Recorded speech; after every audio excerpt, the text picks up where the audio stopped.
Micronesia. Para katawanin naman po ang Middle East, tinatawagan natin si Pastora Luz Pakabingkil.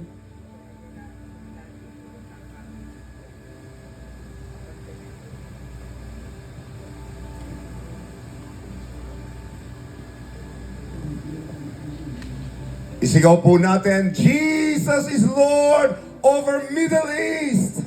Jesus is Lord over Middle East. One more time, Jesus is Lord over Middle East. Jesus is Lord over Middle East. Ang kinatawan naman po ng Micronesia, Pastora Evelyn Armia.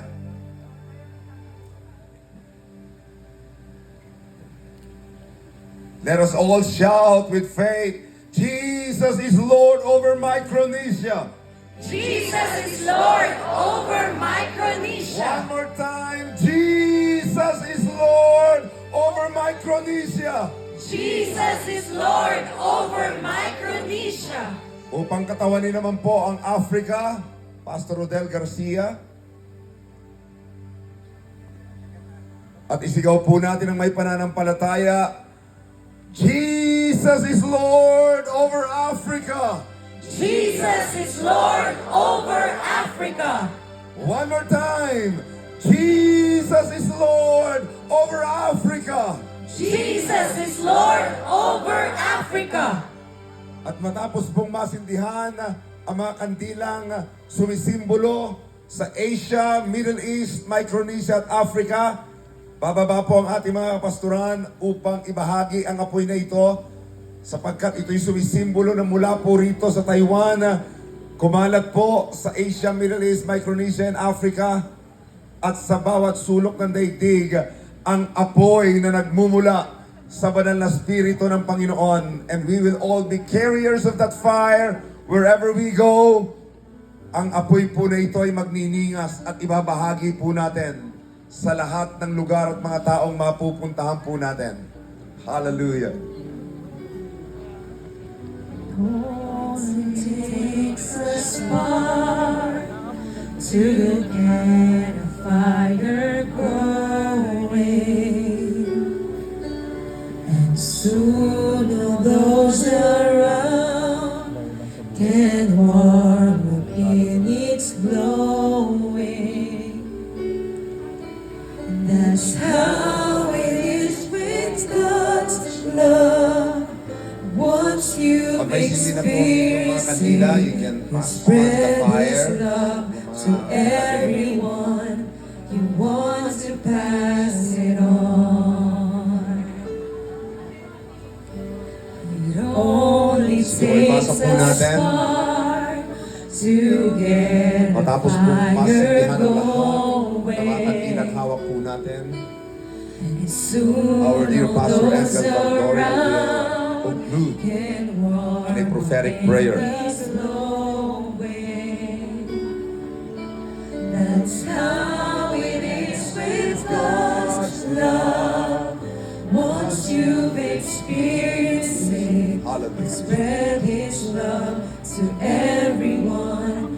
You want to pass it on. Sige po, yung mga nasa likod po ninyo, may kandila, paki-pass on the fire, the candle. This happiness that I found, you can depend on Him. It matters not where you're bound. I shout it from the mountaintop. I want the world to know the Lord of love has come to me. I want to pass it on.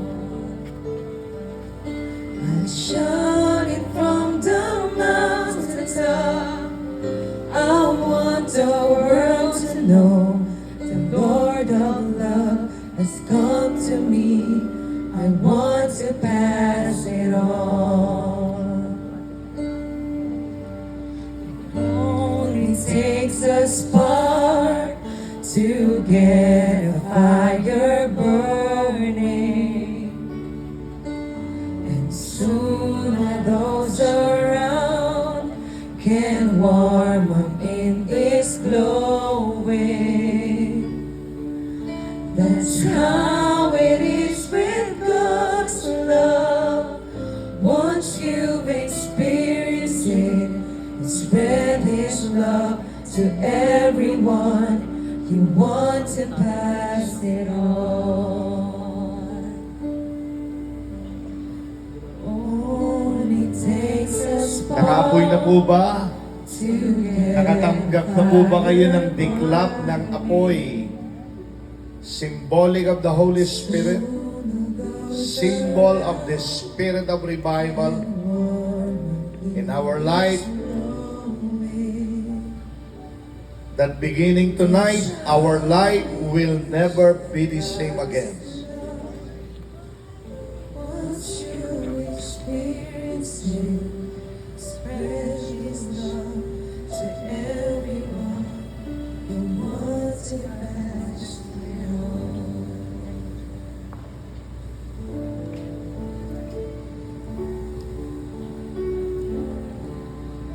Let me draw nearer.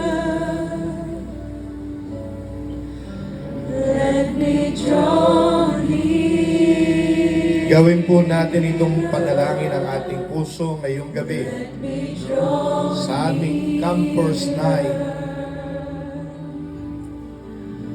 nearer to you. Isa pong dasal, deklarasyon, Set my heart on fire, Lord. Set my heart on fire. yes Lord, this is our prayer. Set my heart on fire as I draw nearer, nearer to you.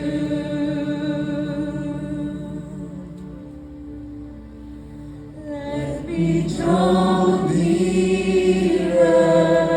Yes Lord, this is our prayer. Let me draw nearer.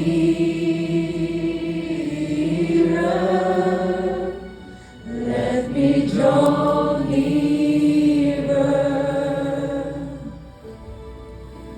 Nearer to you. Set my heart on fire, Lord. Set my heart on fire.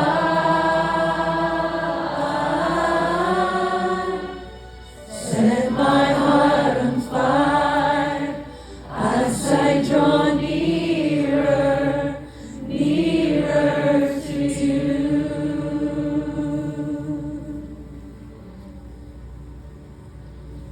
Dakilang Diyos, here are your people, standing in the holy presence of our God. Kami po ngayon ay nagdideklara ng isang personal declaration of war over the enemy.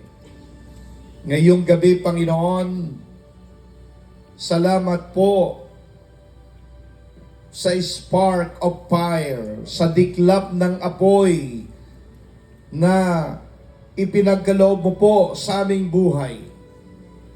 Sa gitna po ng aming mga kakulangan, sa gitna po ng aming human weaknesses, salamat po, your grace is sufficient.